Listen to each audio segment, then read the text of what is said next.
Hello guys, আমি SK তুতা খান হেমিস্টার combo 1 million coin আপনার যেভাবে কালেক্ট করবেন তার একটি ভিডিও নিয়ে। তো আপনার ডেইলি কম্পার্টে যাবেন, যাওয়ার পরে এরকম ইন্টারফেস আসবে। আজকের কোডটি হলো SWAP।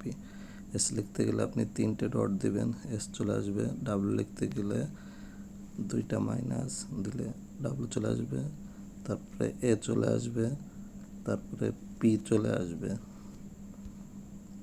দেখুন আমি 1 মিলিয়ন কালেক্ট করে নিয়েছি, আপনারাও চাইলে কালেক্ট করতে পারেন। তো এই কোডটি হলো SWAP। ধন্যবাদ।